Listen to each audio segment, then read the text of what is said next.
feel drugged today. I had plenty of sleep last night. I just feel, I don't know, sort of sluggish. You ever felt that way, Mr. Snerdley? I mean, you look that way every day. I just want...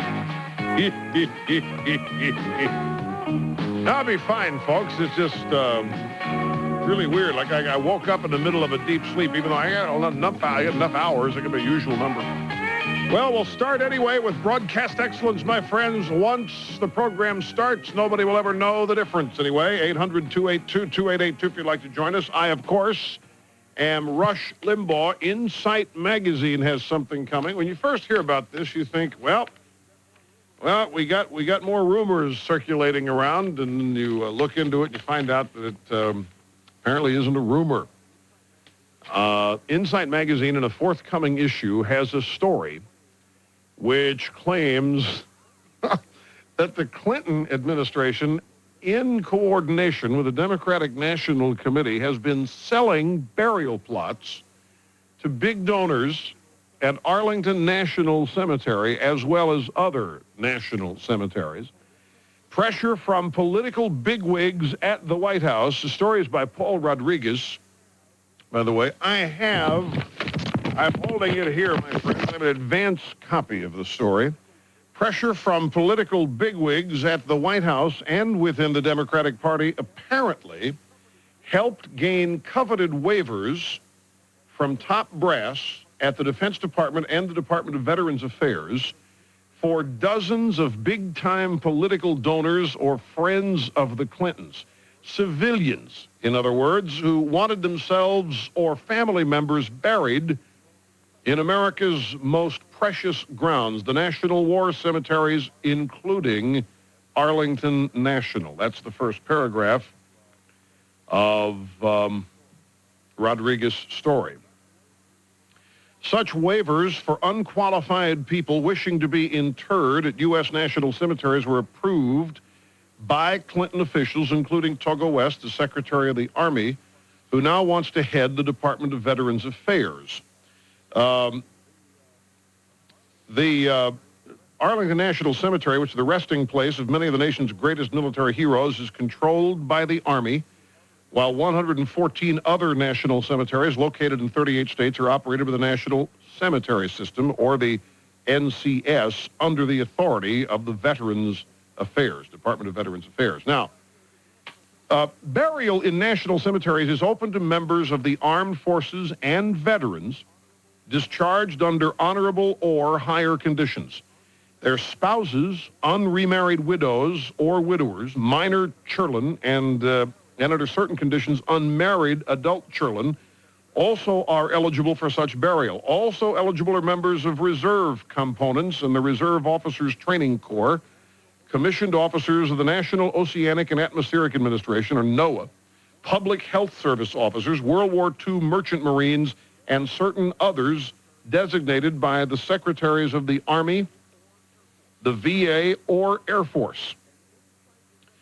An insight investigation of waivers needed for an otherwise ineligible person to be buried at any of these cemeteries, especially Arlington National, reveals that even eligible individuals often have a difficult time being placed in the cemetery. For example, a U.S. Marine with 3 Bronze Stars, including a V denoting combat action, could not be buried at Arlington because of new rules requiring a minimum of a Silver Star or a Purple Heart.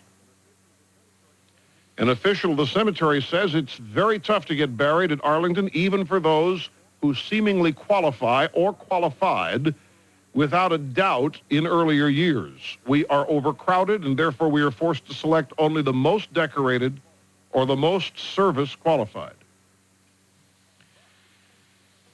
But these people are just... The headline here is, by the way, is nothing sacred. A review of confidential waiver lists held by Department of Defense sources suggests that far more than Lincoln bedroom sleepovers and presidential coffee clutches were exchanged for large donations in the Clinton-Gore campaign or the Democratic National Committee. In fact, Clinton and company may have sold not only burial plots for recently deceased, but also future rights to those hallowed grounds without regard for the deceased's status as a veteran. Now, as I understand, this has been done before, but so rarely, and almost even the waivers, as they're called, that have been granted in the past have been granted to military personnel. But not the case, apparently, with the Clinton-Gore situation. None of the names, by the way, of donors or people who've been sold burial plots via their campaign contributions are mentioned in the story.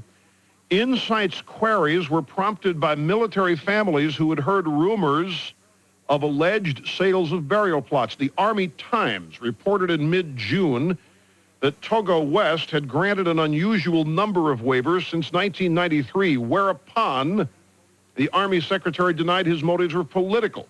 Following further investigation by Insight, a hush-hush review began at the highest levels of the Army. This led to field orders asking for the names of any reporter or news organization seeking access to the waiver lists. A review of some names on the waiver lists does in fact show that some individuals approved for burial at the national cemeteries, including Arlington National, gave large sums of money to the Clinton-Gore campaign and to the DNC. But based on an ongoing review of these lists, the number of political money bags remains small compared with the full roster of names. Army official familiar with the issue, though, says that doesn't make any difference. If there's even one person on there only because he gave Clinton money, that's one person too many. It's disgraceful. And disgruntled National Cemetery official adds, Congress ought to look into this. If Dan Rostenkowski can go to jail over the selling of a few office chairs, and somebody over the White House and Pentagon ought to be convicted for selling America's most sacred public property, as a high-ranking administration official briefed on the situation. Indeed, is the last word of the story as written by Paul Rodriguez. There you have it, my friends. Forthcoming issue. I don't think this issue's out yet. I have an advance copy. It's the December 8th issue of Insight magazine. I have an advance copy, a pre-publication copy. There's a picture of Arlington Cemetery that's been left out of my story here, which means I haven't filled the graphics in. This is the text story. But it's going to run in the December 8th issue of Insight magazine. So bottom line is that there is evidence to suggest that the Clinton administration and the Democratic National Committee have been out there selling burial plots. You might say, well, why would somebody want to be buried in Arlington National Cemetery? Why not? I mean, it's something to tell your family, yeah, my dad's buried at Arlington National Cemetery. Oh, really? What war did he serve in? He served in the Great Republican Wars, 1994 and 1996. What were those? What were the Great Republican Wars? Well, you know, that's when we had to save the children. That's when we had to save the environment. We had Republicans who were going to kill Americans. I mean, they were going to go out there and poison the air. They were going to poison the water. Vice perpetrator Al Gore said this. Don't you remember the Great Republican Wars? Oh, no, I hadn't remembered the Great Republican. I wasn't paying any attention. The economy was doing so well, and I didn't care. Well, you should have, because out there, the Republicans were wanting to take medicine and clothes and food away from the elderly. They wanted to cut their health care programs. I mean, these Republicans, it was a juggernaut out there. And we had to do anything we could. And some of the most important people in the Great Republican Wars are buried at Arlington National Cemetery. Yeah, who are those? Well, you know, the people who gave money to the Clinton-Gore campaign. Are there any people from Asia buried in there? Well, we don't know. We haven't gotten a list of the names, but they ought to be, because they helped defeat the great Satan, those rascally Republicans. You think that John Wong would be buried in Arlington National? No. I don't know. You think John Wong's been sold a burial plot? I don't know, but I think he deserves it. I really do. I mean, he was instrumental in helping defeat those evil Republican guards. Wait a minute. I thought the Republican guards were Saddam Hussein's Iraq soldiers. No. I'm talking about the mean-spirited guys like Gingrich and Lott and Limbaugh and Army. These are the people that wanted to kill Americans. These are the people that wanted to poison the food supply of our children. The great Republican wars, worthy of burial in Arlington National Cemetery. I just thought you'd like to know. We'll take a break and be back in a moment. You're listening to the EIB Network.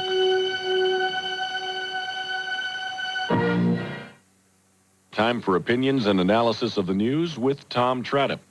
Some friends of mine are the classic embodiment of that old bromide, timing is everything. They've just canceled a trip to Egypt due to that horrible massacre over there. They were all set to go to the travel agency on Monday when they heard the news on the radio. They asked me a question, though. Where do you suppose we can go that's truly safe? Well, first and foremost, it is not Egypt, where guys like Martin Brackenberry, the chairman of the International Federation of Tour Operators, warns that any folks staying there will be doing so at their own risk. The Foreign Office advice said it was sensible to avoid the area. Now, under those circumstances, it is our trigger for an orderly evacuation. Clearly, if it's not sensible for people to go, it's not sensible for people to stay in the area. Well, sure, but if they get a plane out of Egypt, Martin, tourists may encounter even more danger from drunken passengers on their jetliner. Just ask flight attendant Mary Hankey. Many of our members have been hit, kicked, and injured. They have had hot coffee poured on them, and they have had their lives threatened. Passengers have attempted to open cabin doors and have tried to forcefully enter the cockpit in flight. Yikes. So if you're on your way to the airport this Wednesday morning, maybe you just turn your car around, but not before you disconnect your airbag under the new NTSB rule. When we put that switch in, we collectively are removing the only safety lifeline most of these people have in a severe crash. That's Ricardo Martinez of the National Highway Traffic Safety Administration. Maybe you just want to stay in town for a few days and get some of your early Christmas shopping done, but don't buy that awesome arm, the claw toy from Marvel Comics. This, by the way,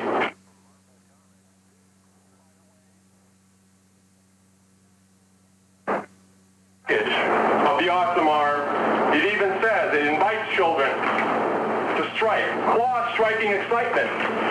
That's what they're giving kids this year. Claw-striking excitement, so Boston attorney James Schwartz says it's too scary, don't buy it. Now, you can't stay in Egypt. You can't fly due to danger from drunken passengers. It's a hazard to disconnect those airbags in your car, and now your child could be mauled by the awesome arm toy, according to the lawyers. Perhaps you should just stay home, all toasty warm near the heater, unless it happens to be one of the 900,000 cadet heaters being recalled for faulty switches. I have a little daughter, and I don't want her to be near it if something is going to go wrong with it, so I just choose not to use it. That's Vicki Larson, who happens to live in an apartment complex. All 200 units have cadet heaters in them. You know, maybe my friends ought to think twice before they cancel their plans to visit Egypt, after all. For Daybreak USA, I'm Tom Tradup.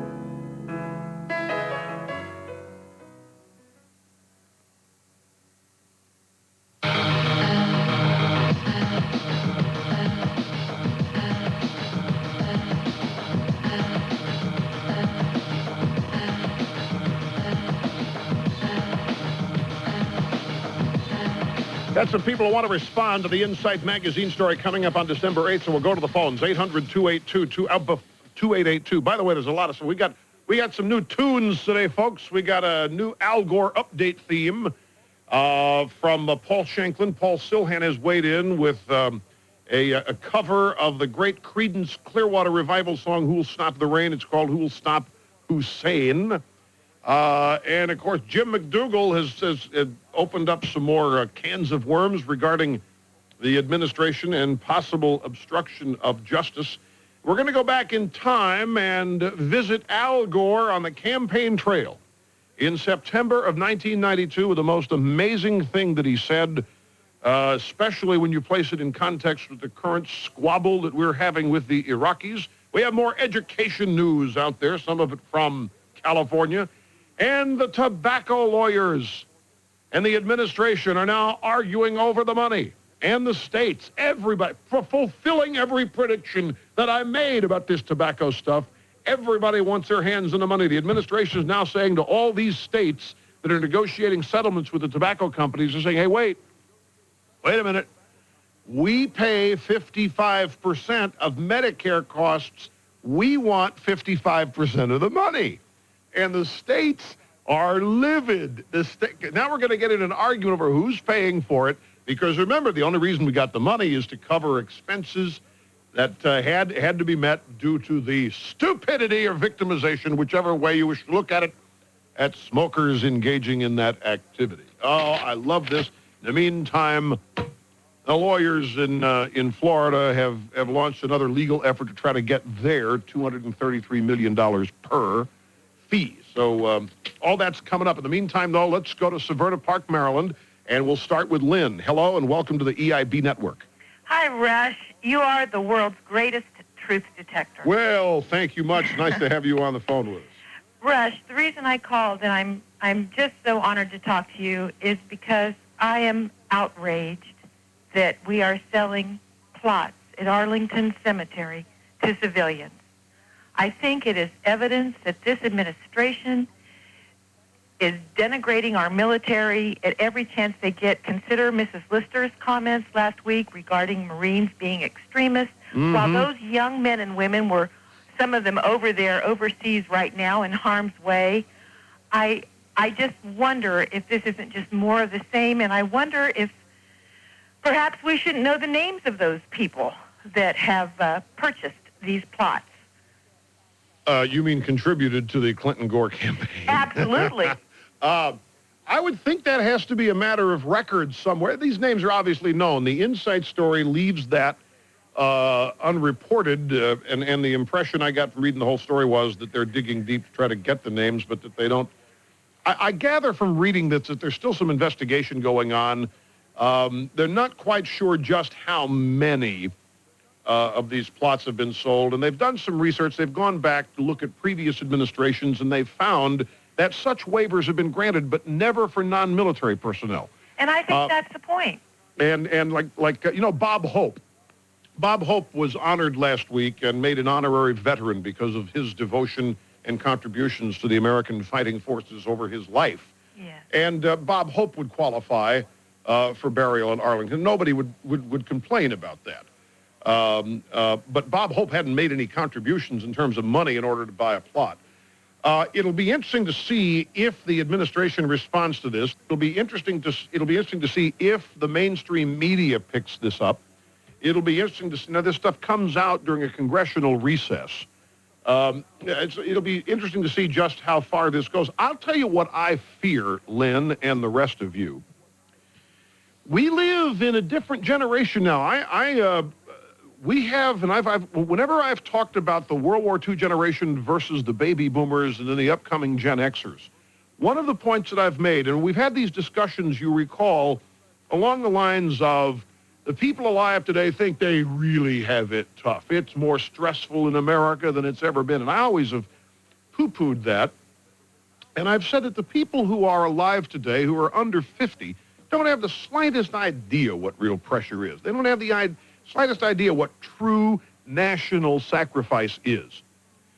And I warned because this is going back to the mid-'80s. We were reaching the point generationally, and this can't be avoided. Don't misunderstand, but I meant to point this out as having deep meaning.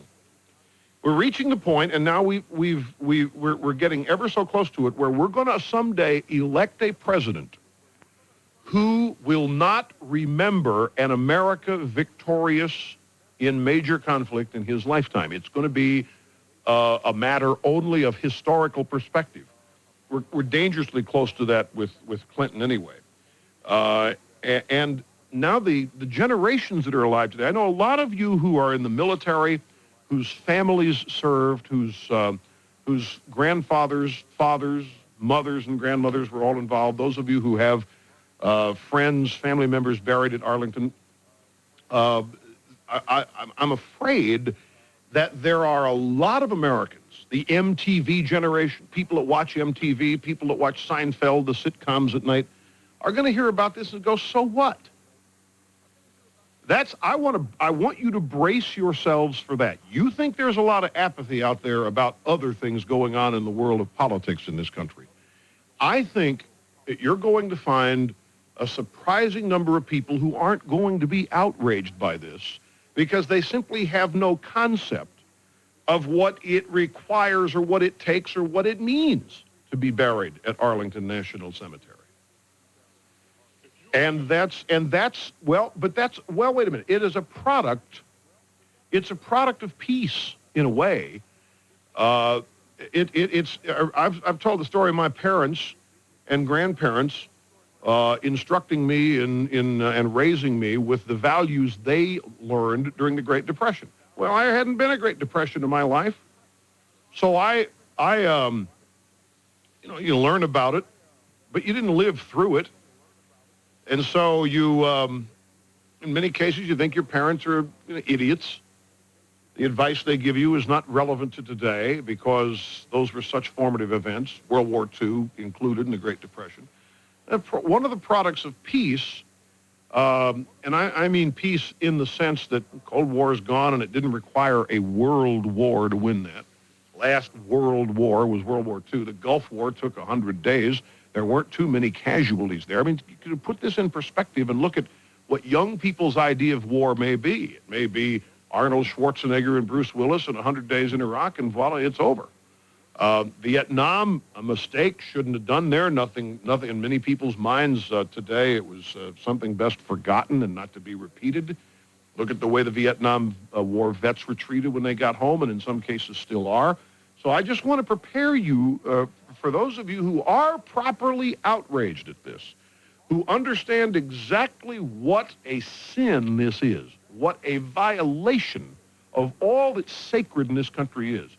I just want to warn you that there are going to be more people than you care to realize who aren't going to look at it that way. Because so what? It's just a cemetery.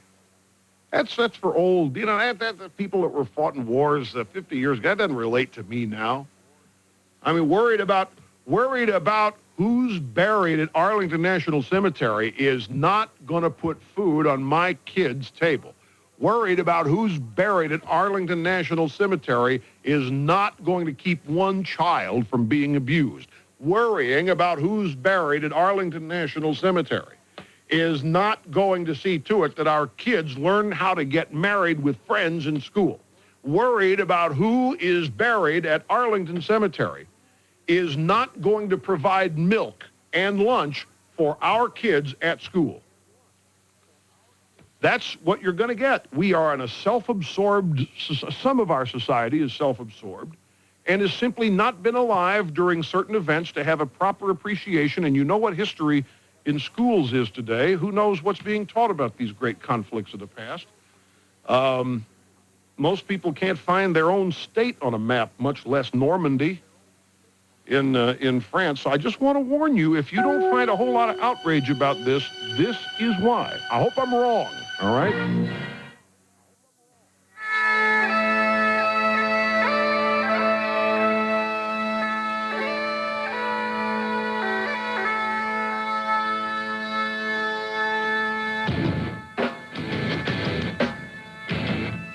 1-800-282-2882. It's El Rushbo and the EIB Network now. I want to make it clear. I hope I'm wrong about what I just said, but I'm not going to be surprised. And I'm talking about younger people now. Just keep that in mind. I have no question that the seasoned citizens of this country are going to be a little conflicted. After all, they think Clinton saved Medicare, but now look what they're doing, what he's doing. And seasoned citizens of this country, except maybe for Carolyn up in Massachusetts. Where was she from? What part of Massachusetts? Yeah, Carolyn from South Grafton, you remember her. She may not be upset about all this, what happens with the Arlington Cemetery and all that. But the seasoned citizen population in this country can be outraged by this when they learn of it, and if it sticks. But I'm just talking about the Utes of America, and I don't mean the Utes like the teenagers. I'm talking about people in their 30s and 40s. Can't you see late-night comedians making jokes about right-wing fanatics being all concerned about this? Like I say, I'm not predicting it. I'm just warning you that if it happens, you should be prepared for it within certain sectors of our society. Here's a shocking bit of news, ladies and gentlemen. I really don't know what to think of this. Underlying the government's decision to postpone a new election for Teamsters president are continued efforts to keep organized crime from regaining control of the Teamsters. A Justice Department source has told a wire service in America today that investigators at the Justice Department suspect that nearly 200 union members, Teamsters union members or employees, are believed to have ties to the mob. I am shocked. Yes, I am shocked. Here's Mark in Pinole, California. I'm glad you called. Welcome to the program. Ditto's Rush from the West Coast. Thank you much. About selling the burial plots at Arlington and other cemeteries. When Clinton Gore campaigned in '92, they talked about the decade of greed of the Republicans in the '80s and how they were going to come to Washington and their administration was going to be ethically pure, the purest it's ever been. And each revelation about this administration seems to point to the fact that they were as greedy, if not more greedy, than anybody was in the 80s. You're exactly right. I have made that point on several occasions, going all the way back to 1993 when they assumed office. Yeah, they rode in on their white horses of superiority and morality. They were going to clean it all up. And it turns out we learned that Mrs. Clinton in the 80s was just as guilty of greed as anybody else with her cattle futures, maybe more so. The Clintons look at people with wealth, except for the Hollywood friends that they've made, as people who've basically cheated and run scams and hoodwinked people, and so that's what they thought they had to do, hence the cattle futures scandal and others. And you look at corporate activity in the 90s, 7 of the 10 largest U.S. mergers have occurred since 1990. Only 3 of the top 10 mergers in America occurred in the 1980s. Which was supposedly the decade of greed. So Mark is exactly right. We have a cell call from Jeff in Green Bay. Welcome to the program. Great to have you on the program with us. Ditto's, Rush. How you doing? Fine, thank you. Lower left-hand corner of USA Today today. It's talking about quitting could be costly. If smokers actually quit, it's going to cost us more for health care costs because the costs are going to go up since smokers die earlier. I already mentioned this. I mean, you did? Long time ago, when this whole smoking stuff began, and this has been one of my pet peeves. I've been on this. Which costs are going to go up in all sorts of ways. Right. We're funding a kiddie care program with the tax revenue from cigarette sales. Right. So at the same time, we're trying to get everybody to quit smoking. Great. So what's going to happen? That's an entitlement. It isn't going away. If the tax base is not large enough via the sale of cigarettes, guess what's going to happen? You and I are going to pay higher taxes somewhere else along the line. Sure. It's just one example. But aren't the attorneys general saying that they need this money to pay for health care costs? It's a smoke. Yes, they're saying that, but right. they're saying, but not for current health care costs. You must understand they're very slick. What they're saying is the states need to be compensated or repaid for expenses they have already incurred. That's what this money is supposedly for. All right. Hey, another question, Rush. Yeah. Who's going to win that Packer-Dallas game this Sunday? Packers. All right. Good Packers going to read it home field advantage. Best thing that ever happened to Packers getting ready for this game was to lose it to the Colts. The Cowboys they didn't have an easy time of it. I know you people in New York didn't see it. Ha, ha, I did because I have the NFL Sunday ticket, but you didn't because you got a general manager of your Fox station there who doesn't understand, well, football, or a lot of other things either. But the bottom line, my good friends, is that the Cowboys had their own troubles with the Redskins even at home. So I think it's going to be a great game. The great 1 o'clock game. And, by the way, I hate to tell you the people in New York, but you're not going to get it. You won't get the best game of the NFL weekend because you get to watch the Jets and the Minnesota Vikings. You have to watch the Jets and the Minnesota Vikings, which is on at the same time. Now, I'm not saying that's a bad deal. You got a lot of Jets fans in New York. It's understandable, but because the Jets are at home, no other game can be televised at that time. Red Wing, Minnesota. Hello, George. Nice to have you with us. Thanks so much for taking my call, Rush. I appreciate it. You bet. Inside the Pioneer Press here today, there's a Knight Ridder piece about big labor takes a big hit, and it goes on to detail about how Ron Carey was supposedly squeaky clean and came up through the ranks. And they list a bunch of experts, from various colleges around the country. George Washington University of Law School, and about how it's a big hit for labor. But essentially, these people didn't do the right thing. They, Ron Carey is, I don't know, has labor ever been squeaky clean? John Sweeney is supposedly tied to big labor, or tied to the, to the organized crime. And I've read an article, I think, someplace in the past about that, and how he's had an effect with the Clinton administration, and supposedly is still tied to organized crime. And I don't know, when you get that many people together, who have that much power. I don't know. I've not read that about Sweeney. I really haven't. But I would assume the story would be if there's a union not tied to organized crime. That, to me, would be the story. I mean, well, they go in the article that Hoffa Jr. there creates the wrong image. They do make the obligatory crack that he was tied to big labor, Jimmy Hoffa, in the past. But, generally it's pretty much written on the basis that, this is just a terrible thing for big labor and stuff. And why can't they just... Wait, I really haven't caught up with your meaning here. What's a big loss for big labor? Well, Ron Carey? Yeah, well, the Ron Carey and the people that are tied to him, supposedly, and it doesn't mention Sweeney in the article. It just shows him up at the picture that was supposedly tied to. Trumpka, who's treasurer for the AFL-CIO. These people are, they're all indicted or being looked at. And it's... Well, now, who wrote this, did you say? Daniel Ledoux or Leduc for Knight Ridder News Service. All right. Well, I tell you, if the mainstream press wants to look at these guys who are obviously guilty being caught as bad news for the unions,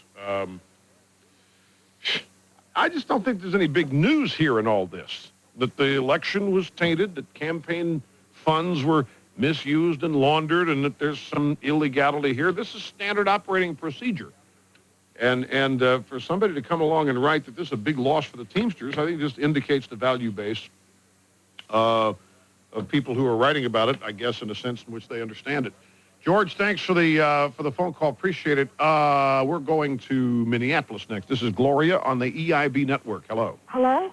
Hello? Yes, hello? Can you hear me? Yeah, I hear you fine. How are you, Gloria? Yeah, I disagreed with you about something, foreign policy, but I wanted to stress that the founding fathers, most of them were Anglo-Americans, and they were not bullies or cowards. They fought against the most powerful country at that time, Great Britain, on their own soil, and they fought against the most powerful king, King George III.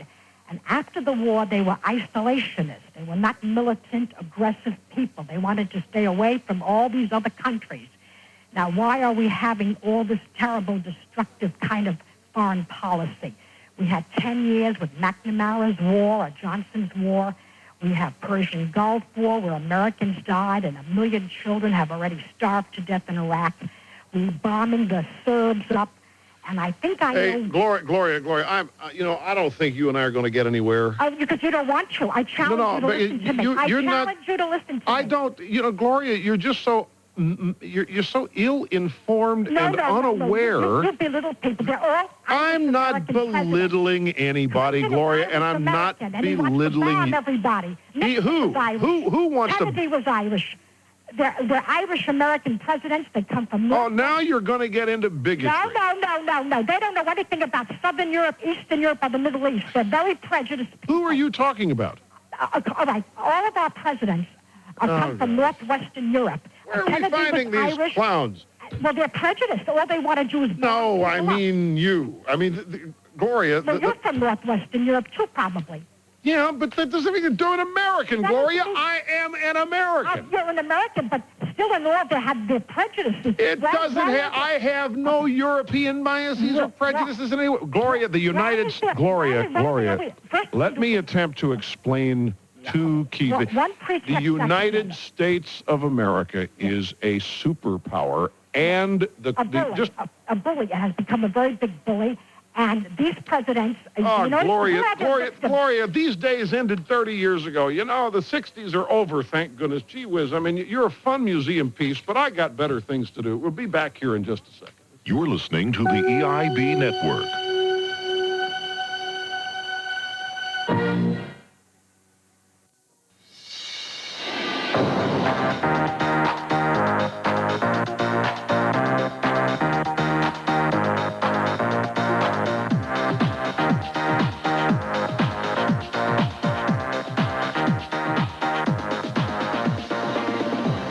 We're back. Rush Limbaugh, the Excellence in Broadcasting Network. Here's a total number of waivers for burial in Arlington National Cemetery.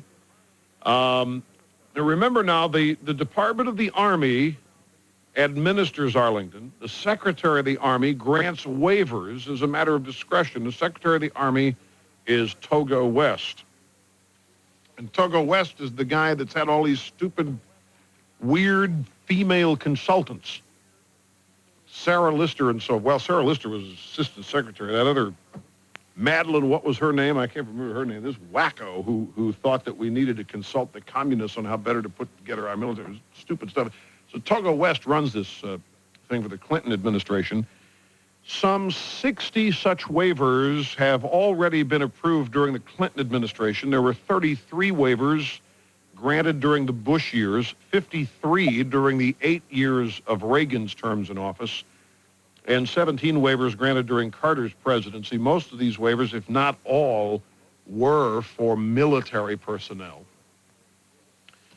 Many or some number of that 60 waivers granted by the Clinton administration are, according to Insight magazine, to people who have no military history in any way, and as such are therefore simply contributors, and that's why they've earned their right. That's why the Insight piece looking into this is exploring the possibility that these burial plots were sold for campaign contributions. Sam in Fairfax, Virginia. Glad you held on. You're on the EIB network. Thank you, Rush.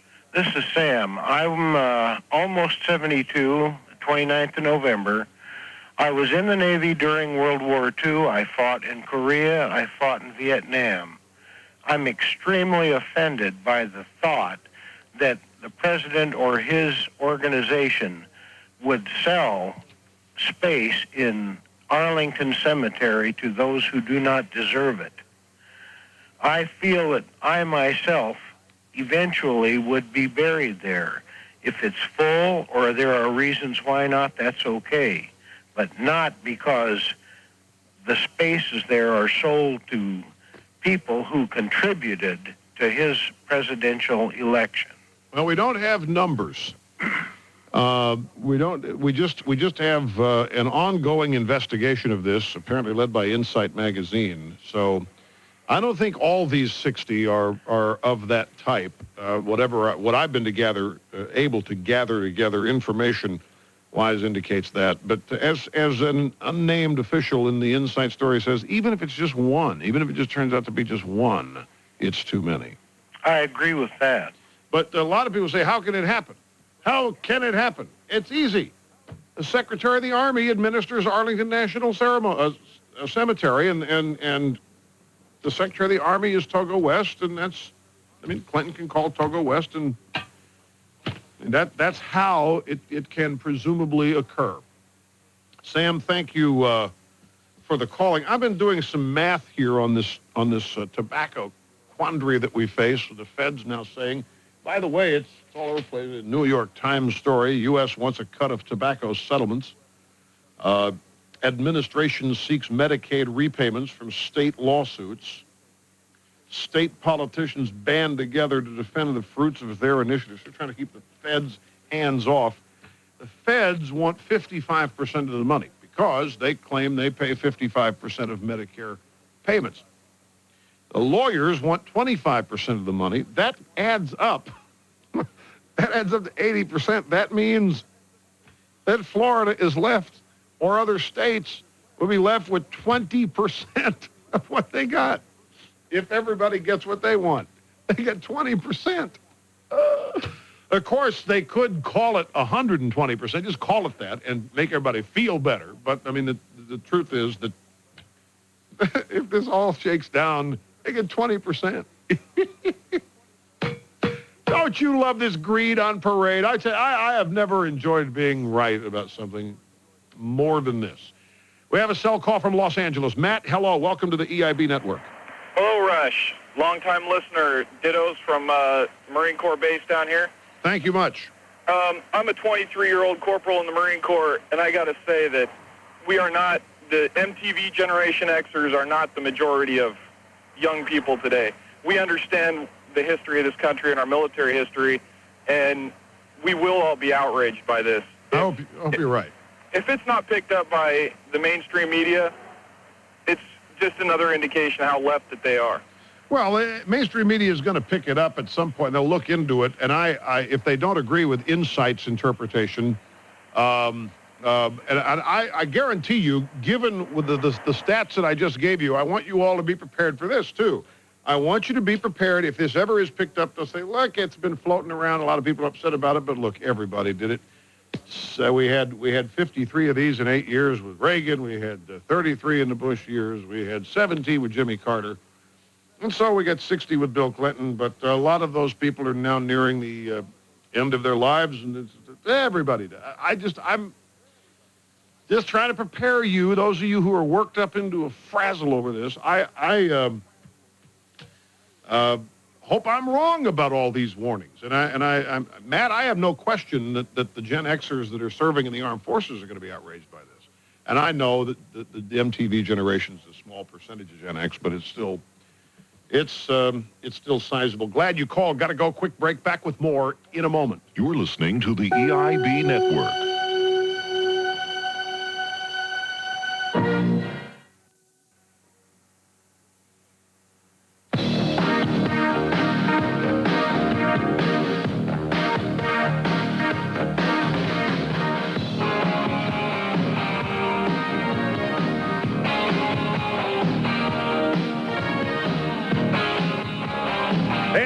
Washington, we go next. Bill, hello. You're on the Rush Limbaugh program. Great to have you with us. Dittos, Rush. I'm from Vancouver, Washington, state of Washington. Thank you. I'm a veteran, and by God, I took my 4 boys back to Washington, D.C., and they were able to go to the Tomb of the Unknown Soldier. Now, do I have to take them back again to go to the Tomb of the Unknown Democrat? I knew that was going to... I wouldn't be surprised. The great Republican wars of 94 and 96 are going to put a Tomb of the Unknown Democrat. Who would it be? Dick Morris. The Tomb of the... Christopher Dodd, that's the guy. The Tomb of the Unknown Democrat. The guy who's getting away with all of it. It would be Christopher Dodd. Oh, well, I got an email note here a moment ago. A guy says, Rush, I got a great name for this scandal. He says, let's call it Heaven's Gate. Heaven's Gate, since that's where those buried have gone. Not bad. Here's Eric in Rupert, Idaho, 21 years old. Welcome to the EIB Network. Hi, Rush. Hi. Good to speak to you. I just wanted to comment and say that I agree. I'm 21 years old, and I've been to college and talked to some of the kids in the high schools, and if they find out about this Arlington National Cemetery what's going on with the Clinton selling the plots or whatever, what do they care? I mean, they've never been in a war, or seen any wartime. I mean, the reverence to the veterans, I mean, that's a joke to them. And I just wanted to agree with you on that. I mean, you see what's going on in the Army, and you see the Pentagon downsizing, and we're going, man, we're downsizing our Army, and I mean, basically, we're opening ourselves up to be hurt in a war. I mean, it's just scary. Well, I hope that... See, I hope I'm wrong about that, and at least in my analysis of what a majority of Gen Xers and even baby boomers, too. We're going to have some 60s baby boomers who are going to have the same apathetic attitude about it. It's not just Gen X. Got to run. We'll be back with more in a moment, my friends. Stay with us.